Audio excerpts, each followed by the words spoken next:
biasanya selawatan dulu.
Assalamualaikum warahmatullahi wabarakatuh.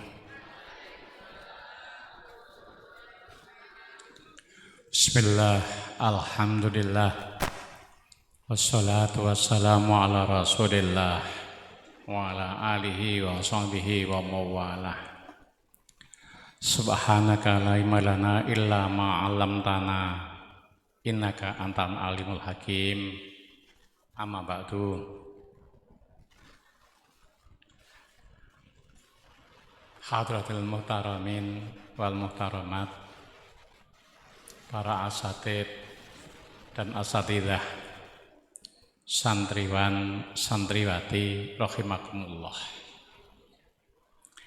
Alhamdulillah, sore hari ini kita bisa ketemu lagi untuk melanjutkan kajian-kajian kita. Mudah-mudahan yang kita kaji ini menjadi ilmu yang manfaat. Dulu judulnya kajian kita adalah perbaikilah ibadahmu, maka Allah akan memperbaiki kehidupanmu. Sore ini subjudulnya, tadi kan judulnya ya, subjudulnya adalah memperoleh keajaiban, kiat-kiat untuk memperoleh keajaiban. Allah itu memberikan keajaiban. Kalau keajaiban itu diberikan kepada Nabi dan Rasul disebut mukjizat. Kalau keajaiban itu diberikan pada wali disebut karomah. Kalau keajaiban itu diberikan pada manusia biasa disebut maunah. Santri-santri yang hadir ini saya doakan semua nanti bisa memperoleh keajaiban. Nah, kiat-kiatnya ini diperhatikan ya. Kiat-kiatnya ini diperhatikan dan diamalkan. Yang sebelah kiri dengar enggak? Dengar. Yang santriwati dengar enggak? Suaranya sempurna. Ya. Sekali lagi ya, mudah-mudahan para santri ini nanti akan memperoleh keajaiban. Kenapa Nabi diberi mukjizat? Untuk apa Nabi diberi mukjizat? Saya membawa tulisan, ditulis, bawa kertas dan pulpen. Idealnya ngaji itu ya bawa kertas, bawa pulpen, biar tidak lupa.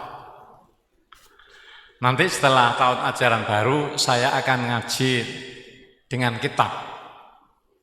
Ini masih sekarang adaptasi ini. Adaptasi masih belum ada kitab, tapi saya harapkan ada catatan-catatan. Nah, tidak ada catatan lari, ya. Saya ulangi, kenapa Nabi diberi mukjizat?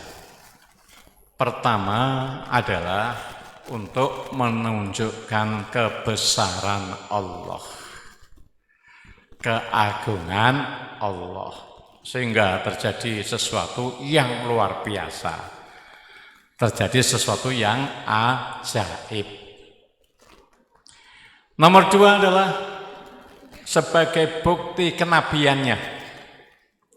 Jadi salah satu bukti kenabian itu adalah punya bukti.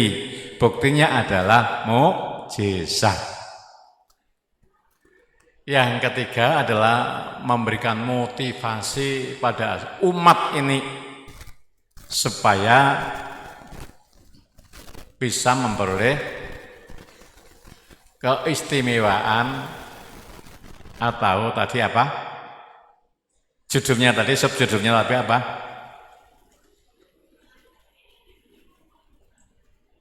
Apa? Judulnya tadi apa saya bikin judul? Apa?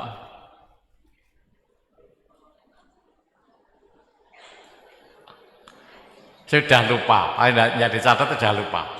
Tidak lupa ya. Jadi untuk memperoleh keajaiban, ya, supaya memberi motivasi pada umatnya untuk memperoleh keajaiban. Memang keajaiban itu adalah diberikan oleh Allah Subhanahu wa Ta'ala. Tiga ya. Kenapa Kanjeng Nabi diberi mukjizat? Yang pertama adalah menunjukkan kebesaran Allah. Yang kedua adalah sebagai bukti kenabiannya. Yang ketiga adalah keajaiban ini supaya memberi motivasi manusia ini untuk memperoleh sesuatu yang ajib. Mukjizat yang diberikan kepada Nabi Isa alaihissalam adalah bisa menghidupkan orang mati. Mukjizat yang diberikan kepada Nabi Sulaiman alaihissalam adalah bisa bicara dengan semua makhluk. Mukjizat yang diberikan oleh Allah kepada Nabi Musa alaihissalam yaitu tongkatnya bisa membelah laut. Tongkatnya bisa menjadi ular. Mukjizat yang diberikan kepada Kanjeng Nabi Muhammad SAW salah satunya adalah bisa membelah matahari. Tapi mukjizat yang paling besar yang diberikan Allah kepada Kanjeng Nabi Muhammad adalah kitab suci Al-Quran.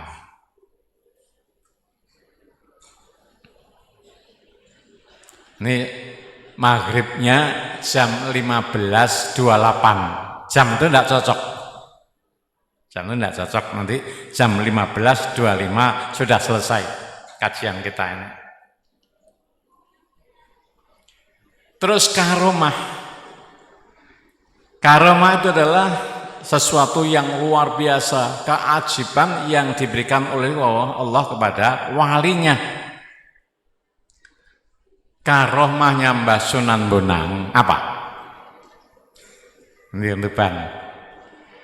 Karomahnya Mbah Sunan Bonang adalah pernah Mbah Sunan Bonang itu ditantang oleh seorang pendeta dari India akan adu kesaktian. Pendeta ini membawa buku sak kapal penuh karena mau ngadu tentang ilmu pengetahuan dan kesaktian. Belum masuk ke Tuban, kira-kira masih 10 mil dari sini Bawean itu ya. Itu kapalnya goncang, digoncang oleh ombak. Ini kok enggak ada yang bawa kertas, enggak ada yang bawa buku. Kira-kira nanti kalau tak panggil suruh nirukan bisa enggak? Kalau tak tanya nanti bisa enggak? Ya, nanti lain kali nggak bawa buku dan catatan ya. Nanti sewaktu-waktu akan saya panggil ke depan. Yang bisa jawab tak beri hadiah. Yang tidak bisa jawab nanti ditakzir. Tujuh? Tujuh ya? Ya. Maka sekarang boleh tidak bawa catatan, tapi di pertemuan yang akan datang harus membawa catatan. Karena kajian yang kita berikan adalah semuanya untuk bekal nanti. Sampai di laut kapalnya itu digoncang ombak sehingga kapal ini tenggelam, semua bukunya ikut tenggelam. Kemudian pendeta tadi terdampar sampai ke pesisir, tapi sudah tidak ada bukunya lagi. Sehingga pendeta tadi karena tidak bawa buku, niat awalnya yang mau nantang Mbah Sunan Bonang itu sudah hilang. Tidak berani nantang lagi. Ketika sampai jalan-jalan ke pesisir, ketemu seseorang itu diberitahu bahwa saya ke sini mestinya mau ketemu Sunan Bonang. Tapi buku yang saya bawa itu semuanya tenggelam di laut. Kemudian pendeta tadi tanya, sampai itu siapa? Saya ini muridnya Sunan Bonang. Jadi belum kenal. Pendeta itu tidak kenal Sunan Bonang, sehingga ditanya siapa? Sampai itu siapa? Sama dengan wali santri yang kesini. Ketika sholat, habis sholat salaman dengan saya. Bapak sanging pundi, sanging Bojonegoro. Jenengan sanging pundi. Tidak kenal dengan saya. Itu juga begitu. Pendeta itu tidak kenal Sunan Bonang. Sampai itu dari mana? Saya ini adalah santrinya Mbah Sunan Bonang. Kemudian Mbah Sunan Bonang itu mengentakkan tongkatnya, keluarlah air. Bersamaan dengan keluarnya air itu, keluar kitab-kitabnya Brahmana yang mau nantang Sunan Bonang tadi. Kemudian Brahmana tadi baru muridnya saya saja sudah seperti ini. Apalagi Mbah Sunan Bonangnya seperti apa. Seringkat cita karena kekaguman itu akhirnya Brahmana tadi adalah pasrah nyerah sehingga masuk Islam jadi muridnya Mbah Sunan Bonang. Nah, ini kita ceritakan ya. Mudah-mudahan santri yang di sini baik santriwan dan ini memperoleh keajiban-keajiban yang luar biasa itu. Dan keajiban yang paling saya harapkan itu adalah sesuai yang disabdakan beliau Rasulullah SAW, tuba liman hudiya lil Islam wa kana aisyuhu kafafan wa qana'a. Ini yang paling saya harapkan, keistimewaan yang diperoleh santri ini, keajiban yang diperoleh santri ini adalah menjadi orang yang beruntung, diberi hidayah oleh Allah, kemudian rezekinya cukup, hidupnya cukup, mau beli mobil punya uang, mau beli rumah punya uang, mau haji punya uang. Itu adalah wa aisyuhu kafafan, yaitu memperoleh keistimewaan, memperoleh keajiban serba cukup. Amin. Ya, tapi kudu ngaji ini nanti bukan hanya didengar, tapi ngaji ini dicatat, diapalkan, diamalkan. Jadi kiat-kiat untuk memperoleh keajaiban.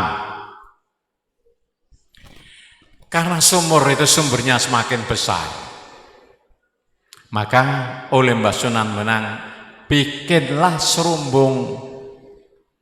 Bikin serumbung, artinya apa bikin serumbung itu? Untuk memberikan kijing itu serumbung, biar airnya tidak kemana-mana.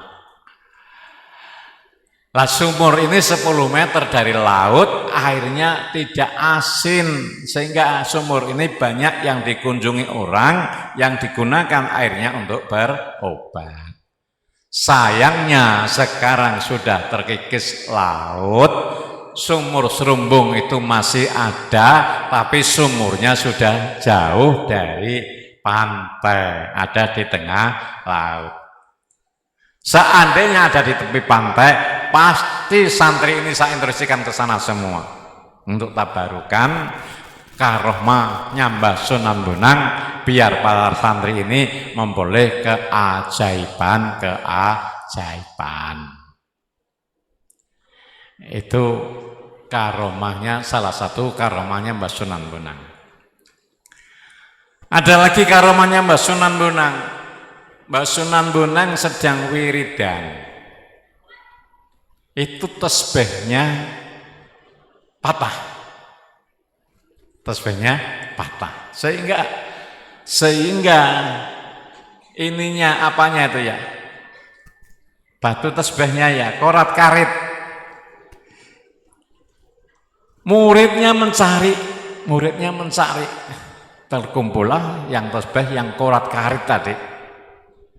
Jadi seperti santri Baruda ini, saya sandalnya ditoto, sadahnya diambil. Itu adalah seperti Mbah Sunan Bonang ini, muridnya sangat setia sekali. Ketika tasbihnya itu patah, itu muridnya itu mencari batu tasbih yang hilang, sehingga ketemu. Setelah dihitung, tasbih itu asalnya 100, tinggal 99. Yang satu tidak menemukan. Karena tidak menemukan, akhirnya Mbah Sunan Giri sampai turun tangan, turun mencari tasbih yang hilang tadi. Betapa pentingnya tasbih supaya genep 100. Ketika Mbah Sunan Giri itu ketemu tasbih yang satu tadi, tasbih yang ditemukan itu ditanam, akhirnya tumbuh menjadi pisang kluthuk. Biasanya yang ditanam itu kan pisangnya, batangnya ya pisang itu ya. Ini buahnya itu yang ditanam menjadi pisang kluthuk. Sehingga sekarang pisang kluthuk itu tidak ada buahnya yang bisa dimakan. Yang bisa dimakan digunakan adalah buahnya yang kecil-kecil dibuat tasbih. Pernah tahu? Sunan Bonang ringan-ringan itu loh. Yang biasa dijual ringan itu kan dari kluthuk itu.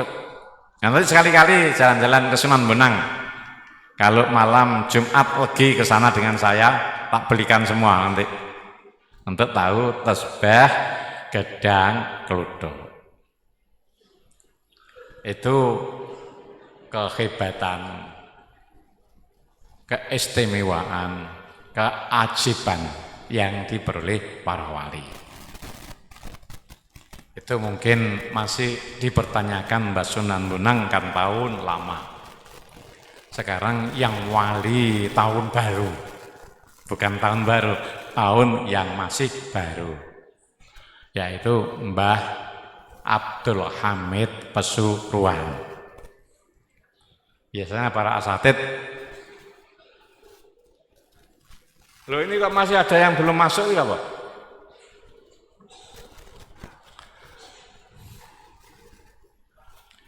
Ini kok terlambat sekali ini tat. Makanya tadi baru masih sedikit sekali. Saya ingin santri ini memperoleh keajaiban, datangi kok terlambat. Kari didongakno mau ya. Kangi didongakno tadi. Ingin santri ini adalah santri yang mantap imannya, mantap ekonominya. Saya teruskan Mbah Yai Hamid Pasuruan itu dulu mondoknya di Lasem. Pada satu saat temannya satu pondok itu menyaksikan kewaliannya Mbah Yai Hamid Pasuruan. Karena biasanya kan sak pondok ini kan tahu kondisinya ya, teman sak pondok ini kan tahu. Sehingga mosok toh Mbah Hamid itu saiki wis dadi wali. Kan saya ingin menguji kalau betul-betul jadi wali. Akhirnya temannya Mbah Yai Hamid ini berangkat ke Pasuruan. Itu liwat Jombang. Liwat Jombang nyabrang Sungai Brantas di Ploso itu. Setelah sampai ke Ploso, itu cincinnya temannya Mbah Yai Hamid itu dibuang di Sungai Brantas. Kalau Mbah Hamid itu betul-betul wali, pasti tahu apa yang saya lakukan. Setelah dibuang, temannya Mbah Yai Hamid itu melanjutkan berangkatnya ke Pasuruan. Meneruskan perjalanan ke Pasuruan. Setelah sampai ke Pasuruan, Mbah Yai Hamid itu sudah menjemput temannya tadi dengan uluk salam assalamualaikum. Jadi memberikan salam dulu Mbah Yai Hamid tadi. Setelah memberikan salam, ditunjukkan, ini loh cincin yang kau buang tadi, sudah dipegang Mbah Yai Hamid. Ajib dah, ajib. Tapi kalaunya Ibnu Athaillah Al-Askandari, kaifa tahrukul awaid wa anta lam tahrud min nafsika awaid. Bagaimana kamu akan memperoleh keistimewaan sedangkan kamu adalah tidak melakukan sesuatu yang istimewa? Bagaimana kamu memperoleh keajaiban padahal amalanmu tidak yang ada yang ajaib? Tekane wis keri, orang nggawa pulpen, orang nggawa kertas. Kira-kira oleh apa? Datangnya sudah terlambat, ndak bawa kertas, ndak bawa catatan. Kira-kira oleh apa? Yaitu Mbah Hamid tadi seperti itu, tahu yang terjadi sehingga diakuilah kewaliannya. Maka para asatid dan asatidah setahun sekali saja ziarah Mbah Yai Hamid karena saya tahu persis karomahnya. Karena saya masih menangi Mbah Yai Hamid Tasik Sugeng, sering sowan ke sana. Para asatidah kemarin juga ke sana. Nanti lain kali para santri ya, supaya memperoleh barokahnya Mbah Yai Hamid seperti itu, yaitu keajiban. Terus lagi guru saya almarhumlah Romo Kyai Haji Jalil Mustaqim. Mbah Yai Jalil ini putranya Mbah Yai Mustaqim. Mbah Yai Mustaqim ini adalah mursyid Thariqah Naksabandiyah. Pada satu saat itu ada Syekh Abdul Razak. Mbah Yai Abdul Razak itu adalah masih keturunan Mbah Fadol, masih keturunan Mbah Junaid Senori Tuban. Mbah Syekh Abdul Razak itu ingin memperoleh ijazah baiat dari Syekh Mustaqim. Syekh Mustaqim saking tawadhunya, saya tidak mau membaiat karena baiatmu adalah thariqah syadilah lebih hebat. Dua orang ini saking tawadhunya semuanya tidak mau saling membaiat. Sehingga sama-sama membaiat. Jadi tidak mau membaiat gantian saling-saling membaiat. Syekh Abdul Razak membaiat Yai Mustaqim Thariqah Syadziliyah. Mbah Mustaqim membaiat Mbah Yai Razak Thariqah Naksabandiyah. Ketika sedang tanangnya itu didakwahkan dua-duanya, karena sama-sama kuatnya, akhirnya itu sama-sama bisa terbang di angkasa. Jadi orang Tuban melawan orang Tulungagung, sama-sama kuatnya bisa terbang baiat itu di angkasa. Hebatnya orang dulu seperti itu, karomahnya. Karomah orang dulu seperti itu. Tapi bagaimana kamu menjadi orang yang luar biasa kalau kamu amalannya biasa-biasa saja? Luar biasanya tekane wis keri, orang nggawa catetan, ora nyatet blas ditakoki mesti lali. Judule ngaji mau apa mesti lali. Ya, teruskan. Sekarang yang masih hidup ada. Orang yang masih hidup. Muridnya Mbah Jalil. Mbah Jalil itu adalah seorang yang sangat sakti, jagoan. Jagoan, orang dulu memang jagoan-jagoan. Masuk mbah saya itu juga sakti dulu, jagoan. Mbah Yai Masruhin Ngadiun, sekarang masih Sugeng. Biasanya pada ke sana. Itu ingin menguji kesaktian Mbah Yai Jalil. Apa yang dilakukan? Yang dilakukan adalah ingin memasukkan gear sepeda. Tahu? Gear sepeda dimasukkan, disihir supaya Mbah Yai Jalil itu ingin tahu kemampuannya sejauh mana. Akhirnya setelah dimasukkan melalui sihir, gear tadi tidak bisa masuk ke perut, tapi ada di tenggorokan. Ya keluar, tidak masuk, ada di tenggorokan. Mbah Yai Jalil ini punya keyakinan bahwa ini ada orang yang nyalai saya masih ada di sini. Akhirnya apa? Diwiridkan orang yang nyalai tadi puter terus di rumahnya di Tulungagung tidak bisa keluar, sehingga akhirnya ini pasrah, saya tidak bisa keluar, saya kalah. Oleh Mbah Jalil, kalau kamu pasrah keluarkan dulu gear ini dari tenggorokan saya, kamu baru bisa keluar. Akhirnya dikeluarkan gear itu dari tenggorokannya, kemudian bisa keluar. Setelah itu menjadi muridnya Mbah Yai Abdul Jalil, Mbah Yai Mustaqim sampai sekarang itu. Itu namanya adalah keajaiban, sesuatu yang tidak biasa, khariqul adat. Kemudian lagi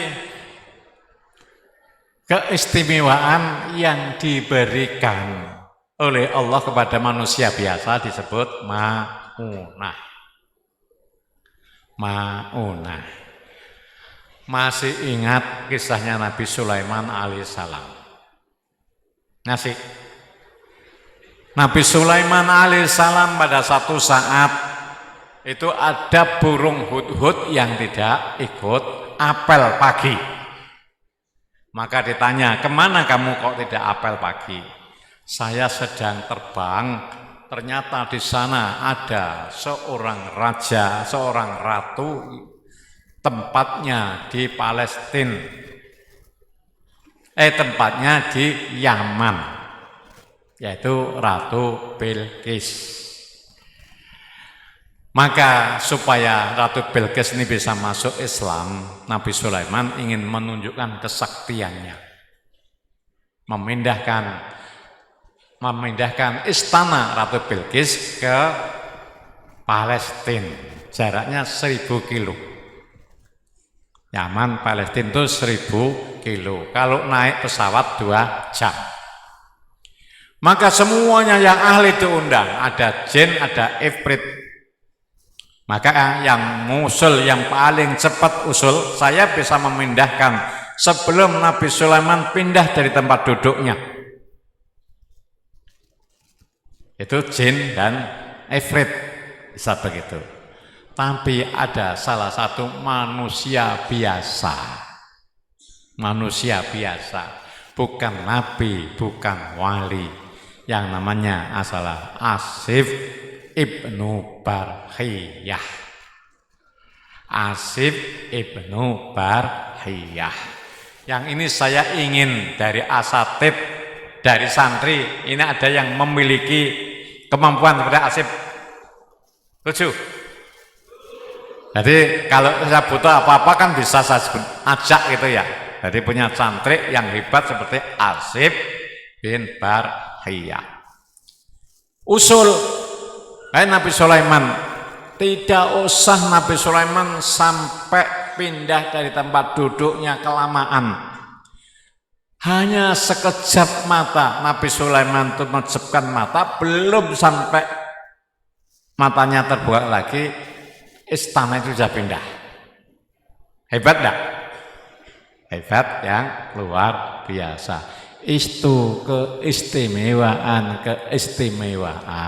atau keajaiban yang diberikan oleh Allah kepada hambanya. Masih ingat apa yang saya dambakan dari santri tadi?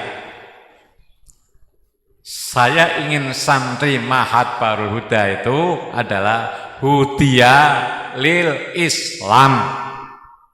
Ya mantap spiritualnya.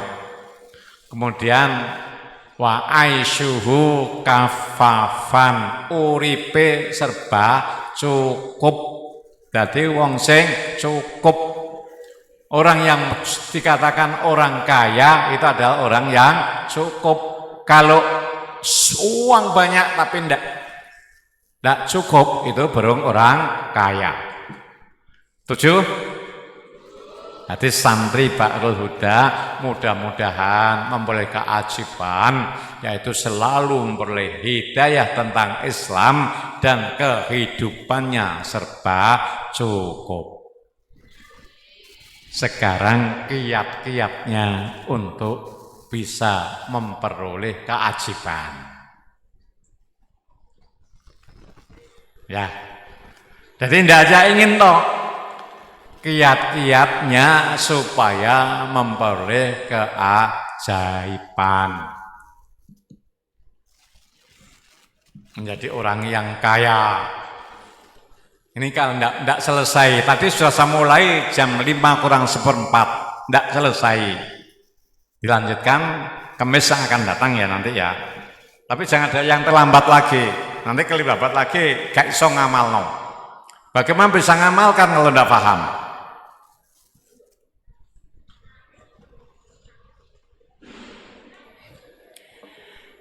Firman Allah Subhanahu wa taala, istaghfiru rabbakum innahu kana ghaffara yurlis sama alaikum midrara wa yumditkum bim amwali wa banin wa ja'alakum jannatin wa ja'alakum anhara. Kuncinya, daya tariknya menjadi orang kaya adalah istaghfiru rabbakum. Harus memperbanyak istighfar. Apa? Harus banyak istighfar. Istighfar ini bukan hanya mengucapkan astaghfirullahaladzim, tapi ditindaklanjutilah dengan sholat taubat. Kalau bangun malam sebelum sholat subuh, lakukanlah sholat taubat. Minimum 2 rakaat. Minimum 2 rakaat. Rakaat yang pertama setelah Fatihah membaca Alam Nasroh. Rakaat yang kedua setelah Fatihah membaca Alam Tara. Ketika sujud setelah mengucapkan Subhan Rabbiyal A'la wa bihamdih, mengucapkan Rabbi inni dolamtu nafsi faghfirli fa innahu la yaghfiru dzunuba illa anta. Wis sing gak nyatet gak ngarah hafal. Ya. Ketika sujud habis baca Subhanallah wa bihamdihi, dilanjutkan Rabbi inni dolamtu nafsi faghfirli fa innahu la yaghfiru dzunuba illa anta. Tolong Ustadz dan Ustadzah nyatatkan ya, dicatatkan ini. Rabbi inni dolamtu nafsi faghfirli fa innahu la yaghfiru dzunuba illa anta. Ping 3. Jadi sholat hajat minimum 3 kali. Kemudian dilanjutkan yaitu istighfar sholat hajat, dilanjutkan dengan diamalkan. Maknanya tobat betul-betul dilakukan. Dilakukan seperti apa? Jangan pernah melakukan kesalahan. Kesalahan terhadap Allah Subhanahu wa ta'ala, kesalahan terhadap sesama teman, kesalahan terhadap para asatid, para asatidah, kesalahan terhadap orang tua. Paham? Astaghfirullahaladzim minimum sehari 70 kali. Ditambah sholat tobat minimum 2 rakaat. Ini standar minimumnya loh ya. Karena santri-santri ini kan insya Allah sebelum subuh kan sudah bangun semua. Kecuali yang tertinggal. Kecuali yang bangunnya telat. Dilanjutkan, jangan pernah melakukan kesalahan terhadap Allah Subhanahu wa ta'ala. Jangan pernah melakukan kesalahan terhadap teman. Jangan pernah melakukan kesalahan terhadap asatid, asatidah, dan kepada orang tua. Pasti akan bertanya, mana mungkin Pak Uda manusia tidak bisa berbuat kesalahan. Dengar ya? Mana mungkin manusia bisa tidak berbuat kesalahan? Pasti akan berbuat kesalahan, baik terhadap Allah, baik terhadap temannya, maupun kepada asatidnya dan orang tuanya. Dilanjutkan pertemuan yang akan datang. Mudah-mudahan yang ini hafal ya, hafal ya. Keinginan ini harus semuanya sama. Ingin memperoleh keajaiban.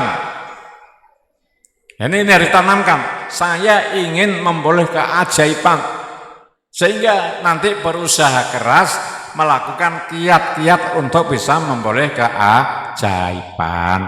Rabbi fa'fa'na bi barakatihim wa dinal husna bi hurmatihim wa amitna fi tariqatihim wa mu'afati minal fitani. Rabbi fa'fa'na bi barakatihim wa dinal husna bi hurmatihim wa amitna fi tariqatihim wa mu'afati minal fitani.